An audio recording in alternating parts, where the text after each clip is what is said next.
जहाज उड़ने के लिए तैयार था। उसे किसी कॉन्फ्रेंस में पहुंचना था, खास उसी के लिए आयोजित की जा रही थी वो कॉन्फ्रेंस। वो अपनी सीट पर बैठा और जहाज उड़ गया। अभी कुछ दूर ही चला था कि कैप्टन ने ऐलान किया, तूफानी बारिश और बिजली की वजह से जहाज का रेडियो सिस्टम ठीक से काम कर नहीं रहा है, इसलिए हम करीबी एयरपोर्ट पर उतरने के लिए मजबूर हैं। जहाज उतरा और वो बाहर निकलकर कैप्टन से शिकायत करने लगा। उसका एक एक मिनट कीमती है।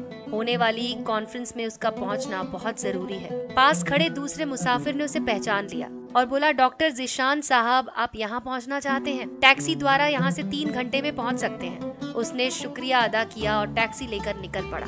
लेकिन ये क्या, आंधी, तूफान, बिजली, बारिश ने उसका चलना मुश्किल कर दिया। फिर भी वो चलता रहा। अचानक ड्राइवर को एहसास हुआ कि वो रास्ता भटक चुका है। नाउमीदी के उतार चढ़ाव के बीच उसे एक छोटा सा घर दिखाई दिया। इस तूफान में वही गनीमत समझिए कि गाड़ी से नीचे उतरा और दरवाजा खटखटाया।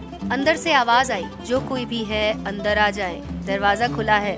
अंदर एक बुढ़िया नमाज पढ़ रही थी। उसने कहा, माँ जी, अगर इजाजत हो तो आपका फोन इस्तेमाल कर लूं। बुढ़िया मुस्कुराई और बोली, बेटा कौन सा फोन? यहाँ ना बिजली है ना फोन, लेकिन तुम बैठो, सामने चाय रखी है, प्याली में डालकर पी लो, थकान दूर हो जाएगी और खाने के लिए कुछ मिल जाएगा, खा लो, ताकि आगे का सफर कुछ आराम से कटे। डॉक्टर ने शुक्रिया अदा किया और चाय पीने लगा। बुढ़िया नमाज और दुआ में मशगूल थी। एक बच्चा कंबल में लपेटा पड़ा था, जिसे बुढ़िया थोड़ी देर में हिला देती थी।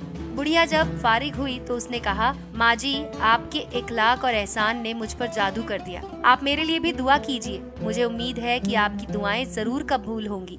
बुढ़िया ने कहा, नहीं बेटा, ऐसी कोई बात नहीं। तुम राहगीर हो और राहगीर की खिदमत करने का हुक्म अल्लाह ने दिया है। मैंने तुम्हारे लिए भी दुआ की है। खुदा का शुक्र है, उसने मेरी हर दुआ सुनी है। बस एक दुआ की कबूलियत में शायद उसे ज्यादा समय लग रहा है। जब वो चाहेगा उसे भी कबूल कर लेगा।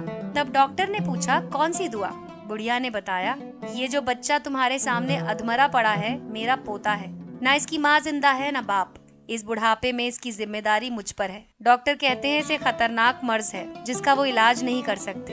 कहते हैं एक ही नामवर डॉक्टर है, उनका नाम है ज़ीशान। वो इसका ऑपरेशन कर सकते हैं, लेकिन मैं बुढ़िया कहाँ उस तक पहुँच सकती हूँ? जाऊँ भी तो पता नहीं वो देखने पर राजी हो या नहीं। अल्लाह से दुआ है कि मेरी मुश्किल आसान कर दे। डॉक्टर की आंखों से आंसुओं का सैलाब बहने लगा। वो भर्राई हुई आवाज में बोला, खुदा की कसम, आपकी दुआ ने हवाई जहाज को नीचे उतार दिया, आसमान पर बिजलियां कौंधवा दी, मुझे रास्ता भुलवा दिया ताकि मैं यहाँ तक आ जाऊँ। खुदा की कसम, मुझे यकीन ही नहीं हो रहा कि खुदा एक दुआ कबूल करके अपने बंदे के लिए इस तरह आसानी मुहैया करा सकता है। वो मुसब्बुल असबाब है। अल्लाह के बंदों, उसे लौ लगाकर तो देखो। जहाँ जाकर इंसान बेबस हो जाता है, वहाँ से उसकी खुदाई शुरू होती है। तो आज की ये कहानी आपको कैसी लगी? ये कहानी भेजी है हमारे एक